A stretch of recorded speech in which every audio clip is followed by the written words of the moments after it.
We lose ourselves in the spirit of things.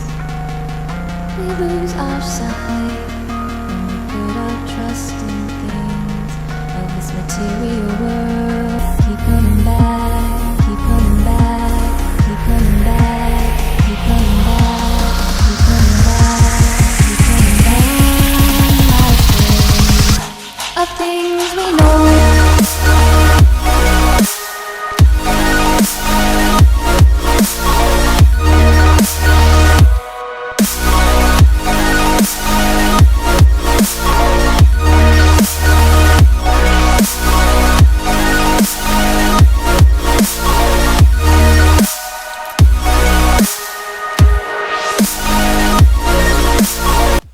Ahojte, ja som Ivet a toto je môj prvý make-up tutoriál, ktorý je zároveň aj prihláškou do NYX Face Awards, ktorý sa po prvýkrát tento rok koná aj na Slovensku, z čoho sa veľmi teším, pretože som veľký make-upový fanúšik, takže pre túto príležitosť som si zvolila takýto pestrofarebný, trošku creepy look, takže dúfam, že sa vám bude páčiť a ak chcete vidieť, ako toto všetko vzniklo, sledujte toto video aj naďalej.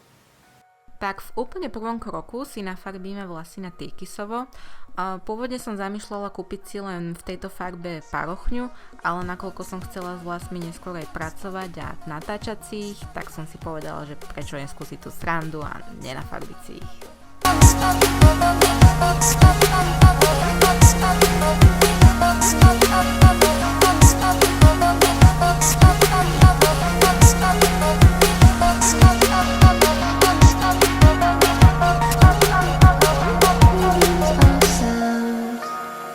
Vlasy máme hotové a môžeme sa pustiť do líčenia.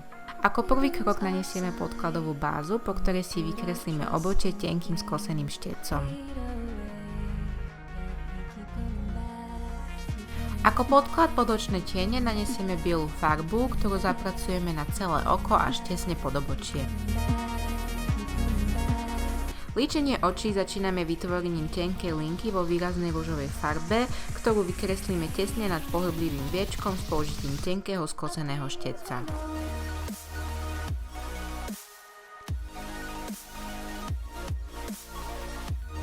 Do vnútorného kutíka oka nanesieme žltú farbu a do vonkajšieho naopak tmavo-fialovú.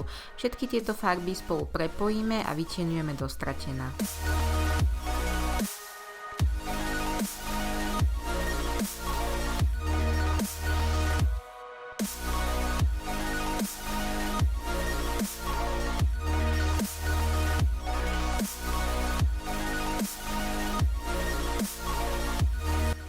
Do vonkajšieho kutíka oka nanášame žltú farbu a do vnútorného naopak fialovú, ktorú prepojíme s ružovou, aby nám vznikol jemný prechod.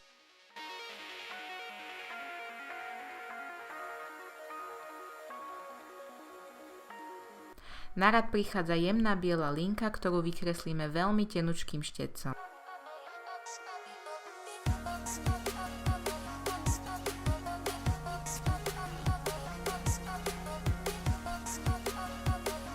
Teraz nasleduje krycí make-up a po ňom svetlejší korektor, ktorým zakryjeme všetky nedokonalosti. Vezmeme si opäť malý štetec a do kútikov očí nanesieme žltý tieň, ktorý prepojíme s rúžovými a fialovými odtieňmi.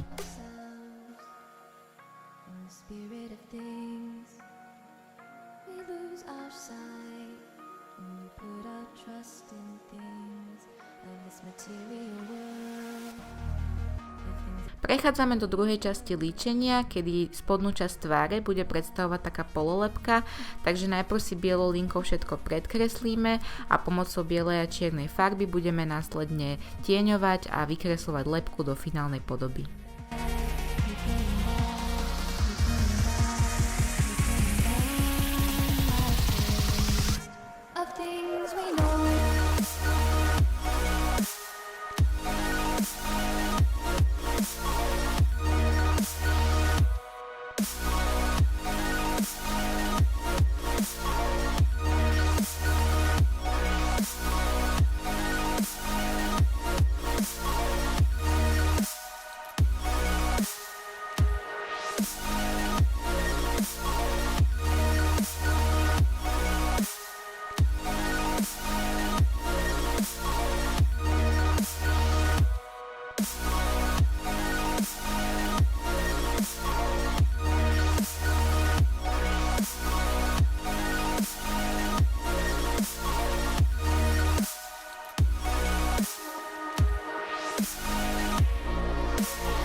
Lebku máme hotovú, no a aby to bolo ešte farebnejšie, vrátime sa naspäť k očiam a nanesieme rúžovo-fialové odtiene pod oči a taktiež aj v okolí čela.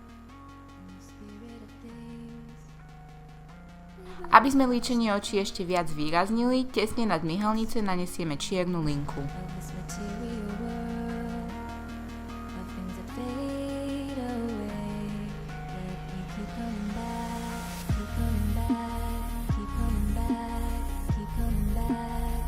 Hruď si namalujeme v prechode od čiernej až po najsvetlejšiu, používame na to hrubý štetec a húbky, ktorými farbu pekne zapracujeme.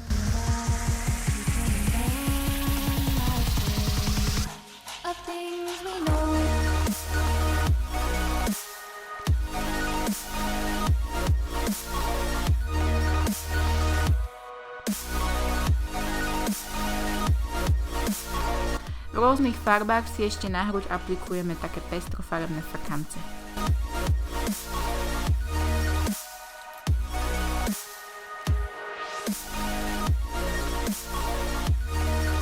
No a na záver líčenia sa ešte opäť vrátime k očiam a do stredu pohyblivého viečka a pod očí nanesieme rôznofarebné glitre.